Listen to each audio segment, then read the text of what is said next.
Someone finished a hand spun, hand knit sweater. Who could that be?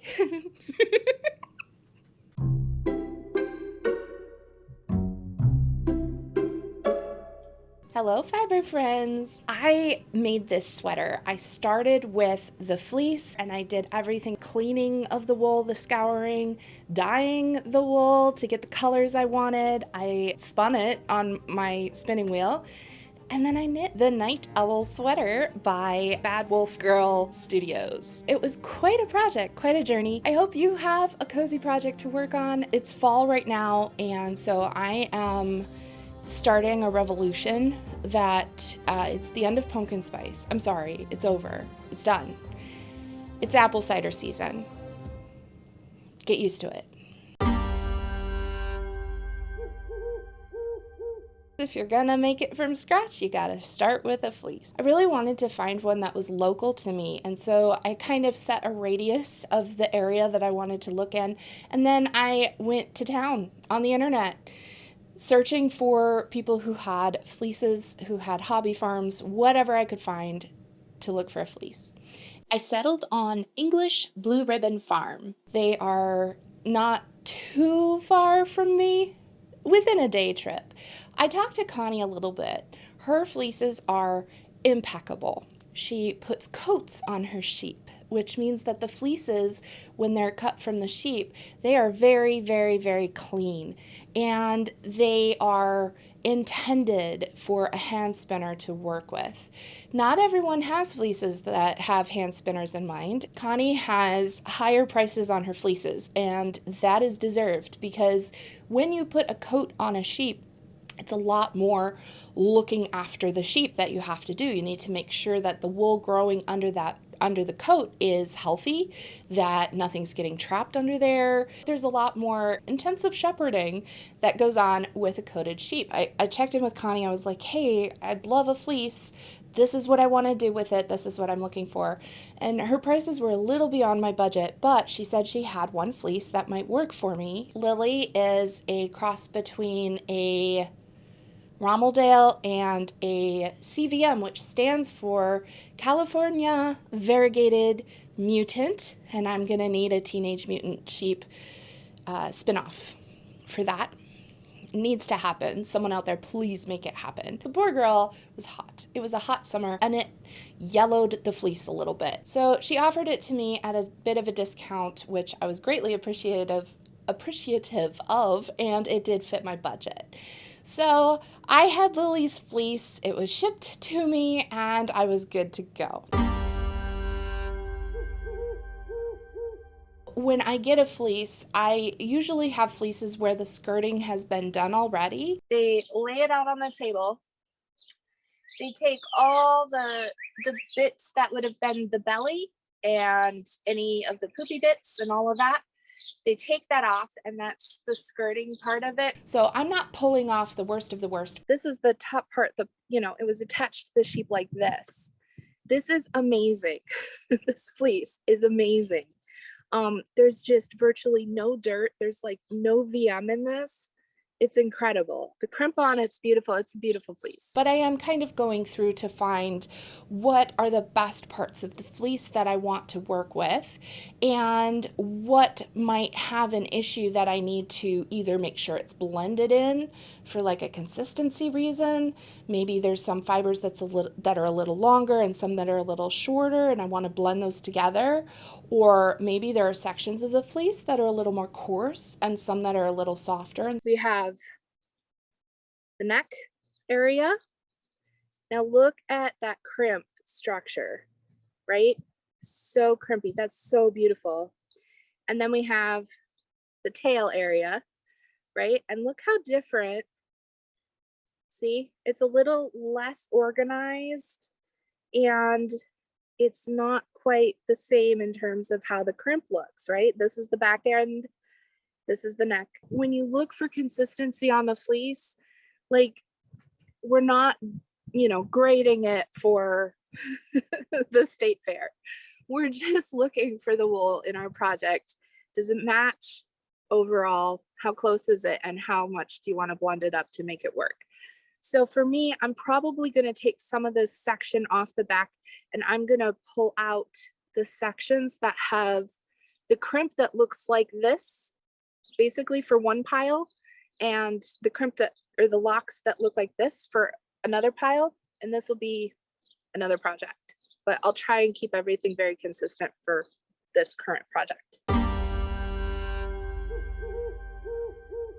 We need to wash the fleece. The way that I like to scour my fleece is I use a specific detergent for cleaning fleece. It's called Unicorn Power Scour. This is how much I like Unicorn. This is my refill for my bottle, and that's gonna last me like a year or 2 or 3. Like, that's gonna last me a long time. If you need a more economical option, 7th generation, free and clear, that one works well. I've used that. Dawn Original. I also use Palmolive Pure and Clear. This one. You don't want anything with like an oxy or a bleach. Bleach breaks down protein fibers, and you don't want to do that because wool is protein fibers, and you'll break down your wool, which can leave it brittle, itchy, broken. It degrades the integrity of it. So if you're going to use something that you can just get easily at the store, go for like the classic Blue Dawn. But I personally prefer Unicorn Power Scour, especially if I've invested in a really good fleece. The next thing I did after I had the fleece all picked through and cleaned up and sorted and all of that, I put it into mesh bags. These are the mesh bags that I'm talking about. They are just laundry bags for delicates. I put the wool in these because then it's much easier to put it in and out of the pot. Let's kind of pull this up so you can see. There it is. This is not a lot of wool. I mean, it is wet, but it's not stuffed in there. We're not making a pillow. In fact, if it would be comfortable as a pillow, you have put too much wool in the back. We want there to be enough room for it to move around. I usually do 30 minutes. This went a little longer than that, but that's okay because it's not cooling down because I actually have the heat on underneath this. I have to tell you this funny story real quick. I was cleaning a fleece, and it was early on in my spinning career, you could say. So it was like the 20-aughts something.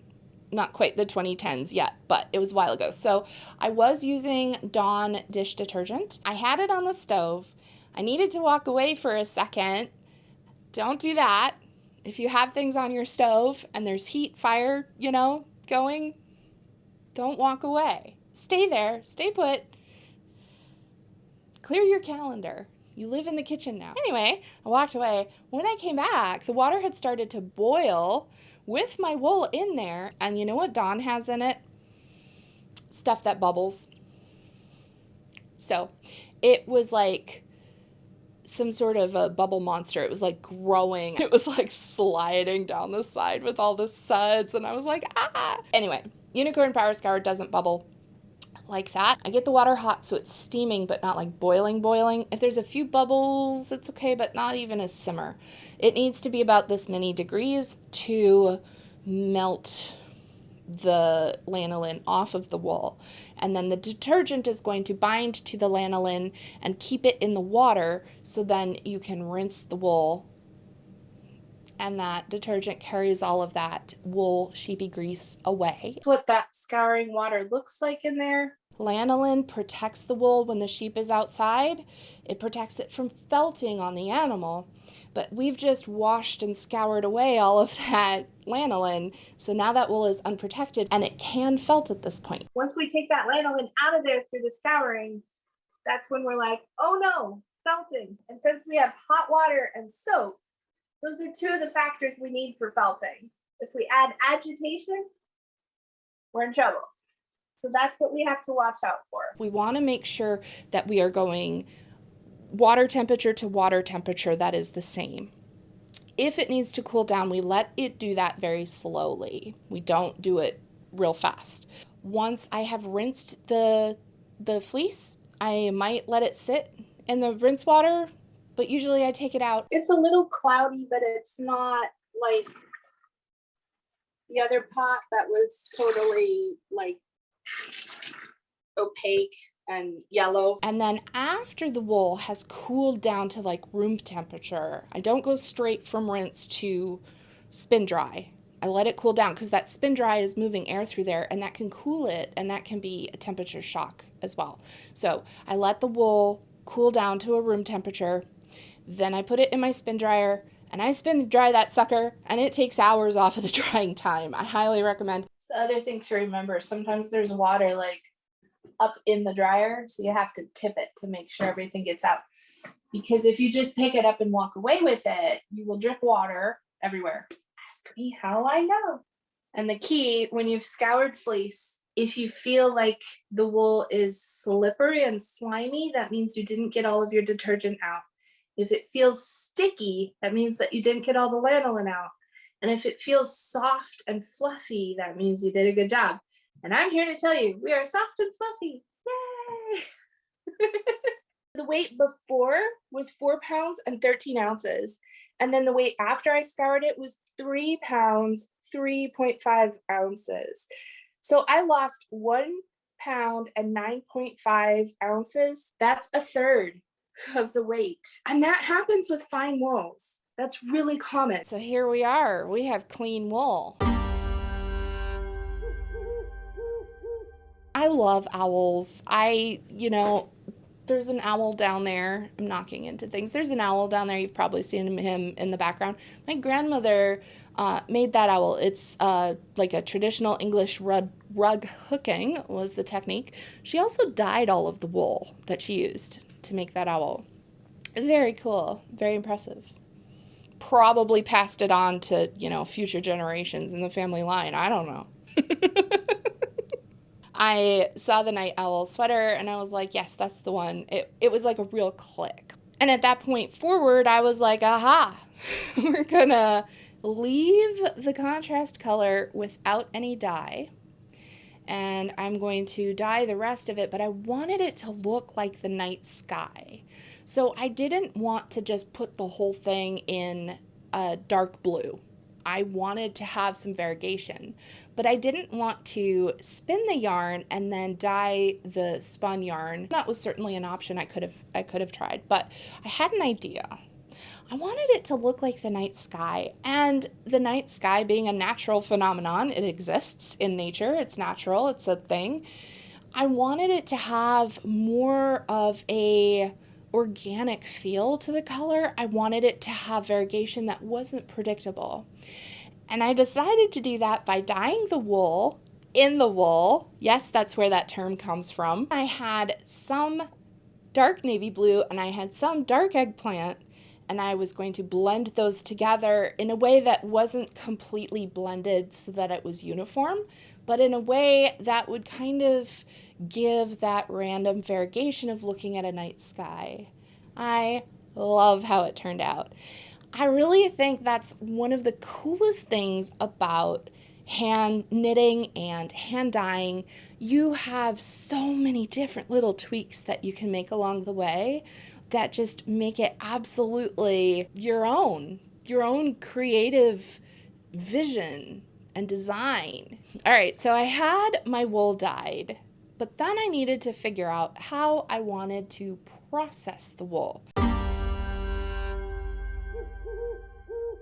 And by that I mean how I wanted to prepare it for spinning. There's different ways to do that, and I had to pick which way I wanted to go. Lily's fleece was just long enough that I could use combs. These are my Valkyries. They have a tiny bit of a bend at the top. They're 2-pitch, which means they have 2 rows of teeth, and they're fine. So that has to do with how close the teeth are to each other. I just grabbed a handful of the blue locks, and these are not completely disorganized, but they're also not completely organized.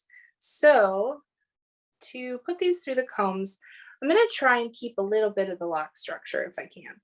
And I'm going to peel these off so I have just the locks. So I'll just slide these down onto the teeth.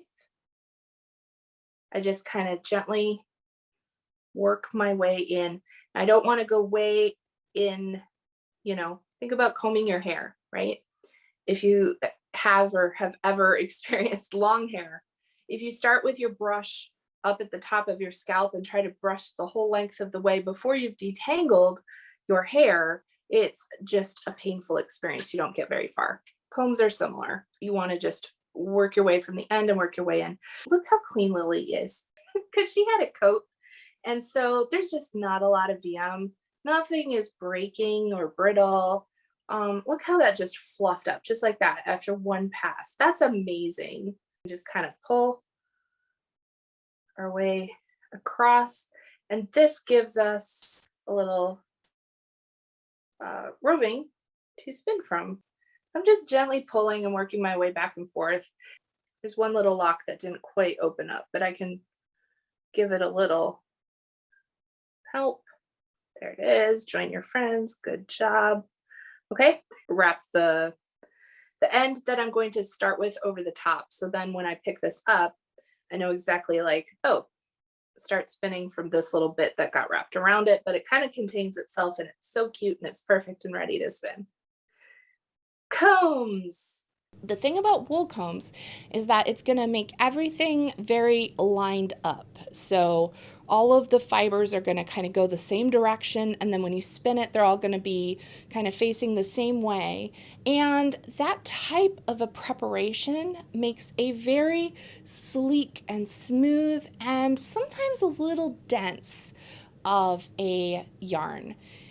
It's beautiful. It has lovely drape. That's what we call worsted yarn. If you don't have wool combs, but you want to try and prepare your wool where it's all very lined up like that, you can try with a flicker or a pet brush, which you can get at like a dollar store or Walmart or something. You basically just kind of brush it with the flicker and that opens up the wool.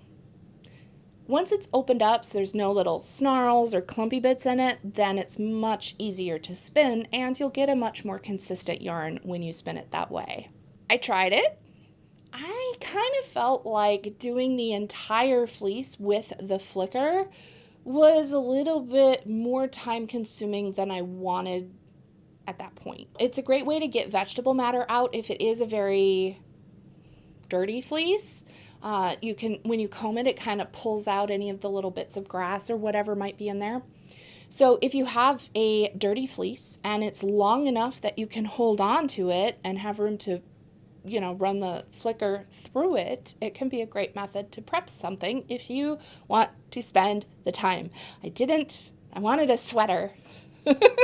So I wanted to get on with it. The next thing I tried was my hand cards. Just load it on like that. And I'm going to put probably more here, half here. And then when I come through with the aubergine, I can put more here, half in the middle, and that is going to blend into the blue that way. Go just kind of gently over the top of it, lift it up. So it transfers across. And there we are. This opened up so easily. The way that this roll came out, it's lovely. In the center of it, you can see that it kind of has both. There's some of the blue, some of the purple. So as that spins and pulls apart, this will be blue, this will be blended, and this will be purple. So there is the hand-carded rolag. I tried a rolag and it was lovely. I almost hand-carded it, but again, time consuming. I'm not saying that in like I'm trying to save time kind of a way. It's more like how much time do I want to invest in this part of the process? For this project, because it's a sweater that's a large quantity, I decided I would drum card. Drum carding is similar to hand carding, but you can get through more wool at a time. I can get 2 ounces on my drum card. That's an ounce of each. I'm going to start by doing the blue first. Have good success. The big dramatic moment is going to be when we pull this off, flip it on its side, and then put it through.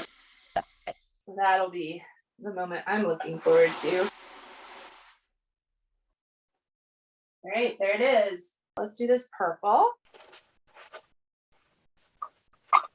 That's all we can see now is this purple. And see how now it's just starting to cover the teeth?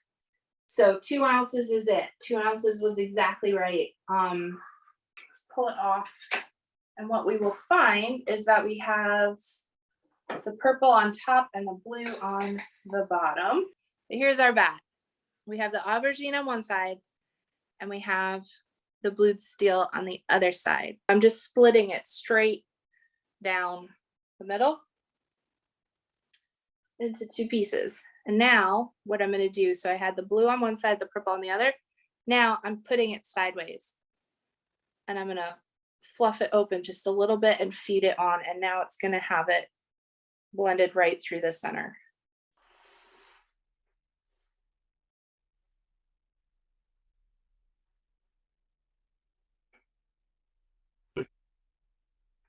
Right in the center, you can see where it's just kind of blending right here. There's a little blue, a little purple. Now, each time I feed the next section on and it builds up, there's going to be more of that overlap and blending right here. See, there's like more purple over here and there's more blue here. So as it spins, it's going to have a nice gradient. See, there's like purple integrated through here. There's a little more blue integrated up here. I got a really nice blended effect that wasn't so blended that it became uniform, but it was blended enough that while I spun it, I would get some beautiful variegation, some beautiful transition from one color to the other, some mixing of the colors, but then also some sections where the colors would be just on their own as the color. Loved it. Loved it. And I was like, all right, this is what we're doing. That's what I did. I also needed to prep the part that would be the contrast color, the part for the owls, this whiter, creamy part. So this is Lily's natural color. I blended a little bit of nylon in there. Now this might be controversial. Some people might be like, oh my gosh, Evie, why would you do that? Well, I had some nylon. I didn't go out of my way to purchase it, but I had it.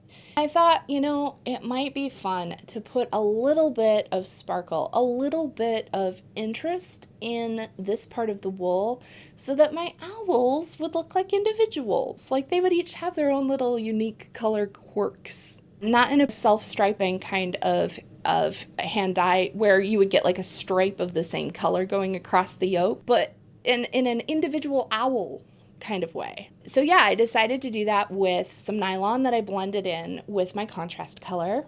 And I do really like how it came out. I think they're cute. And each one has its own little unique kind of look to it. Artistry, artistic vision. It turned out just like I wanted and I love it. So what more can I say? I needed to spin my wool and I needed to figure out how thick to make it. I knew that the pattern called for DK. Now, this part I want to explain because it can be a little bit hard to understand, so I'm just going to walk through it real quick. When I am hand spinning and I want the final result to be something similar to a commercial wool yarn, I can find that commercial yarn and look at the label and get kind of an idea for what the grist would be. So that's how many yards that yarn has per whatever the weight is. So usually it's like yards per pound, YPP is grist, or, meters per 50 grams or whatever, right? Like just keep it consistent, you'll be fine. But I look at that, and then when I'm spinning to test out my own wool, I can weigh it, and then I can spin it, and then I can count how many yards it has, and then I can say, is it close? Do I need to spread it out more? Maybe I didn't have enough yards, but it's the same weight, so then I need to spread it out more. Then I know I need to spin it thinner, right? Or let's say I have a lot of yards, more than the commercial version, but it weighs the same. Then I know maybe I need to spin it thicker, right? So that has to do with drafting and how thick or thin I want the yarn to be. I also look at the twist. If you are making a 2-ply yarn, which this is, it has 2 strands and those strands are spun individually and then twisted together. So that's the ply.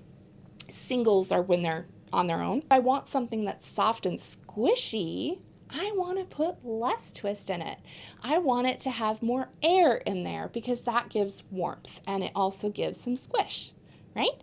So I wanted more squish. So I put a little less twist in the singles. I did give a little extra ply just to give it a little extra bounce. I like my yarn to feel lively. I like it to feel like it's, got a little pep, a little spirit to it. That's the way I like it. That's the way I spin it. But, as a hand spinner, I can do what I want. After I had my singles, I plied them together. And I will say that this part was so much fun because there were sections with the 2 strands coming together where it was the same color coming together. And then there were sections where it was different colors coming together. And there were like tonal sections coming together and gradient sections coming together. And it was so much fun to just watch each little moment of very subtle color shift happen and flow right through my hands, knowing that all of it, every bit of it, every moment that was passing through my fingers had been part of my intentional vision to create this sweater. Then it was time to knit. This is a top-down, color yoke sweater, raglan sleeves. There wasn't anything, wildly out of the ordinary for me making this sweater, knitting it up. I think a couple things of note for this sweater would be just to pay attention to the arms. The armpit is a little high, and so if you have thicker arms or if you like a looser upper arm sleeve, you might want to sort of like extend the armhole a little bit. It's comfortable as it is for me, like it fits just fine, but it's just fine. I do think if my size changed a little bit, this sweater would probably be less comfortable for me, and that would be in the arm size area specifically. So if you are making this sweater, yes, pay attention to the bust measurements, but also double check the arm measurements and make sure the arm is how you want that. The body of the sweater was great. Even though it was just rounds and rounds and rounds of stockinette, I still enjoyed it because the color wasn't predictable and I just liked watching it, just like I liked spinning it and just seeing the color shifting. It was just a really pleasant process. I did like doing the color work, like I got to the eyes. I was like, oh, there you are, owls. Hello. Who are you? I don't like my sleeves to go all the way to my hands. That bugs the heck out of me. And so I always do my sleeves a little shorter. That's kind of a sensory thing for me. It's just what it is. So if you're watching anything where I'm wearing my other hand knit sweaters or even this one, and you're like, Evie, those sleeves are too short. Yes, as they should be. So if you're curious about that, that's on purpose. How I like it. They're all like that. All of them. I'm pointing up because that's where my closet's up there somewhere.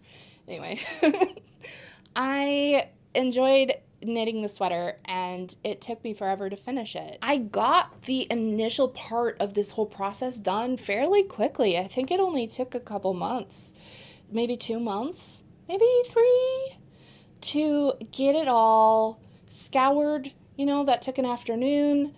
To get it dyed, that took another afternoon. To card took probably a week or 2. I did it bit by bit. And then to get it all spun, that took about a month maybe. And then to knit, I got the owls done real quick. And the rest of it took a ridiculously long time. I think it took over 1.5 years, maybe 2 years to get the rest of it done. I could make some, little goofy cutesy little Sleeve Island, I was stranded. I don't think it was a Sleeve Island situation, even though like on the surface it looked like that. I didn't do a lot of knitting of any garments during that time, and I put a lot of things on hold just because I needed to. So I wouldn't say it was like a procrastination thing or a Sleeve Island thing. I would say it was, in a little way, it was kind of a mental health thing, but I did get to a point where I was able to work through it. And so I wanted to mention that part of the whole process. So I struggled through that a little bit. I did a couple times think I should frog it all and start again, but I didn't want to betray my owls that way. Like, yes, I know these are owls on a sweater and they don't really have feelings, but also we've been through a journey together, and I started naming them different names, which now I don't remember because that was like 2 years ago, and I feel guilty that I don't remember the owls' names. It's just the way my brain works. Anyway, I didn't want to frog it. I didn't want to start again. I kept going. I knew I was dealing with stuff, and I knew I'd come through the other side of it, and I did, and here I am. And I'm happy with it. I think it looks beautiful. I feel beautiful wearing this sweater. I feel kind of punk wearing this sweater. Because yeah, it is taking my fashion and my clothes into my own hands and, rejecting the system that we feel forced into by, capitalism. This is so anti-capitalist. Making my own sweater from a local fleece. It's really cool. If you have dreams about knitting your own sweater and starting with the wool fleece, I highly recommend subscribing to this channel because I have more of these projects that I'll do. I've got ones I've already done, and I talk a lot about spinning around here. So you'll get some good tips, and there's such a great community. And you don't have to join my Patreon if that's not something you can do. The comment section, it's just a wonderful community here, and people are so generous with their knowledge, and I love that. And to have that confidence that comes with taking a raw material and having something finished that's valuable to you and useful to you, that holds your time rather than your money. It's more valuable than any sweater I could go purchase. Like, if you want that for yourself, it is doable. And you don't have to do it with a spinning wheel. You can just use a spindle, like those little guys behind me. You can just use a spindle. I have a spindle project coming up, actually, probably later this month. And I just appreciate all of you for joining me on this journey with Lily. Happy spinning, happy knitting. I'll see you in the next one. Bye, friends.